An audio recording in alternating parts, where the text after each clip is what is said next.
Hello बच्चों, let us read the question. The question says, which of the following statement is incorrect method for the commercial production of dihydrogen? तो dihydrogen बनाने का commercial जो वे है उसमें से आपको बताना है इनमें से कौन सा इनकरेक्ट दिया हुआ है. Option A, electrolysis of acidified water using platinum electrodes gives dihydrogen.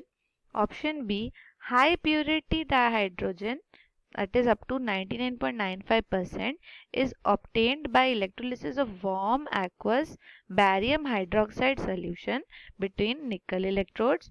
Option C, dihydrogen is obtained by a byproduct in the manufacture of sodium hydroxide and chlorine by the electrolysis of brine solution. Option D, reaction of cold water with hydrocarbons or coke in the presence of catalyst yields dihydrogen. तो आपको बताना है इनमें से कौन सा incorrect है. तो इसको जानने से पहले हम समझ लेते हैं इसके की कंसेप्ट को.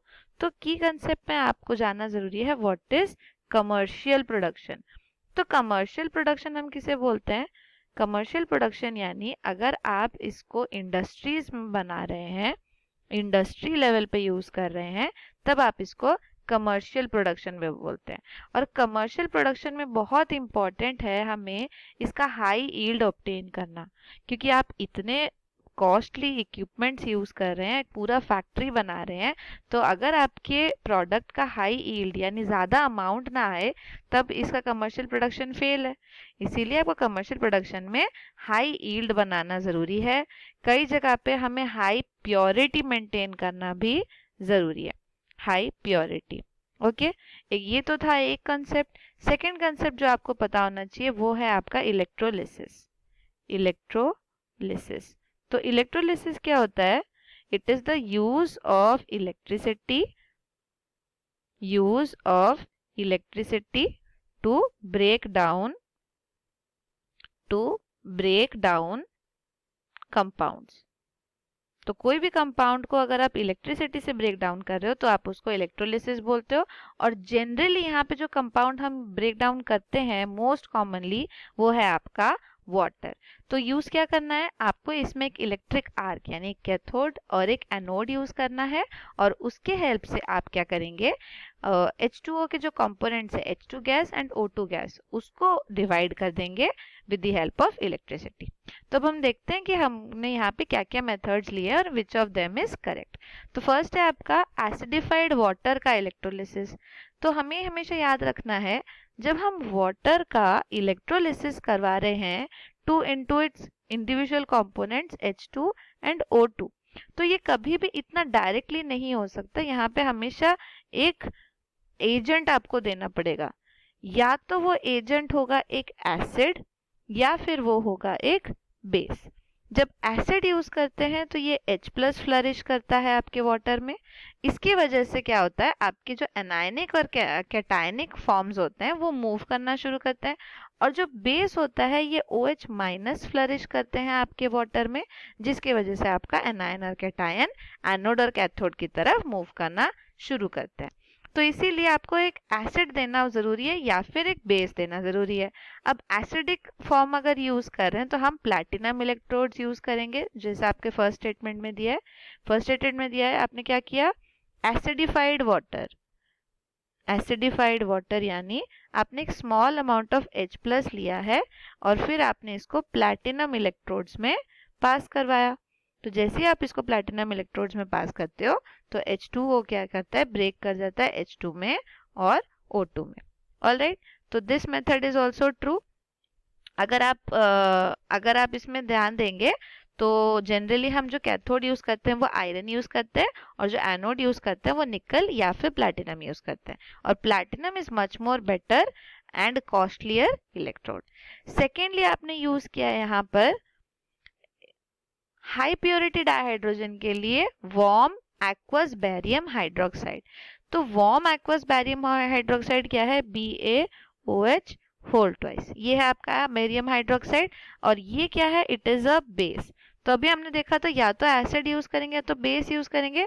तो बेस के फॉर्म में हम बेरियम हाइड्रोक्साइड यूज करते हैं and this process is use to get highly impurity of H2 gas, ठीक है, and this statement is true.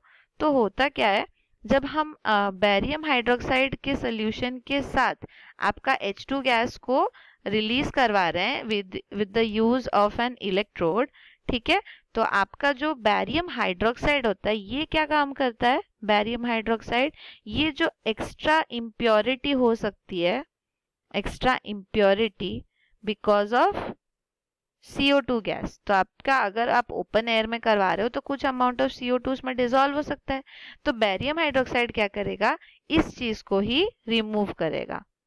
कैसे रिमूव करता है, तो बैरियम हाइड्रोक्साइड क्या करेगा, बैरियम कार्बोनेट बना देता है जो कि इनसॉल्युबल होता है, ये सारा का सारा प्रेसिपिटेट कर जाएगा, इसीलिए जो आपका एक्स्ट्रा इम्प्योरिटी है CO2 का वो आप बहुत इजीली रिमूव कर सकते हो with the help of barium hydroxide, इसीलिए ये स्टेटमेंट भी आपका ट्रू है।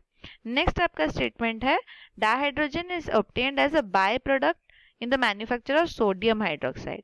तो सोडियम हाइड्रोक्साइड का अगर आपको कमर्शियल प्रोसेस पता होगा तो उसको हम बोलते हैं नेल्सन प्रोसेस, या फिर हम बोलते हैं इसको कास्नर केल्नर सेल, इसको यूज किया जाता है। ये होता है आपका कमर्शियल मेथड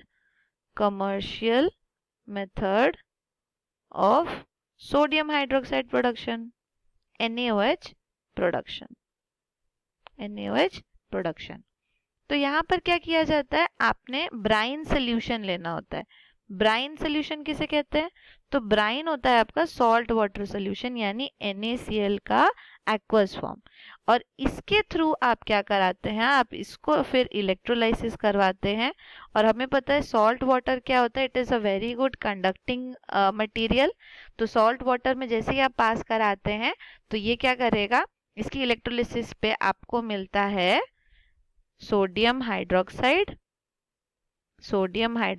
और इसके बाय प्रोडक्ट में आपको मिलता है H2 गैस, और इस H2 गैस को फिर आप एक्सट्रैक्ट आउट कर सकते हो और फिर यूज कर सकते हो आपके फर्दर प्रोसेसेस में। ओके, तो इसीलिए बाय प्रोडक्ट की तरह भी इसको यूज कर सकते हैं, और बाय प्रोडक्ट से फिर वो वहां से यूटिलाइज हो जाता है, वेस्ट भी नहीं होता, इसीलिए ये स्टेटमेंट भी आपका ट्रू है। फोर्थ स्टेटमेंट है reaction of cold water with hydrocarbon. अब ये स्टेटमेंट आपका फॉल्स हो जाता है, क्यों, क्योंकि जनरली जो हम कोल्ड वाटर के साथ इलेक्ट्रोलिसिस अगर आप करवाते हो तो कोल्ड वाटर हम एल्कली मेटल और अल्कलाइन अर्थ मेटल के लिए यूज करते हैं। अल्कलाइन अर्थ मेटल यानी ग्रुप 1 एंड ग्रुप 2 मेटल के साथ अगर आप इनकी रिएक्शन करवाओ तब आपको H2 gas as by product मिलता है। लेकिन अगर आपको कोक यानी एक किसी हाइड्रोकार्बन के साथ करवाना हो, कोक क्या होता है, it is a form of hydrocarbon, right, coal का एक फॉर्म होता है। तो कोक और कोल के लिए आप कोल्ड वाटर कभी भी यूज नहीं कर सकते, आपको हमेशा हॉट स्टीम यानी H2O का आपको गैसियस फॉर्म यूज करना पड़ेगा, हाई एनर्जी फॉर्म, और तभी जाके यहाँ पे आपको H2 गैस का रिलीज दिखेगा। तो इसीलिए ये स्टेटमेंट ही आपका फॉल्स है। कोल्ड वाटर के साथ हम एल्कली यूज कर रहे हैं और कोक और हाइड्रोकार्बन के साथ आपको हॉट स्टीम या हॉट वाटर यूज करना है। सो इसीलिए हमारा फाइनल आंसर यानी incorrect method is option number D. So hope you understood it well. Best of luck.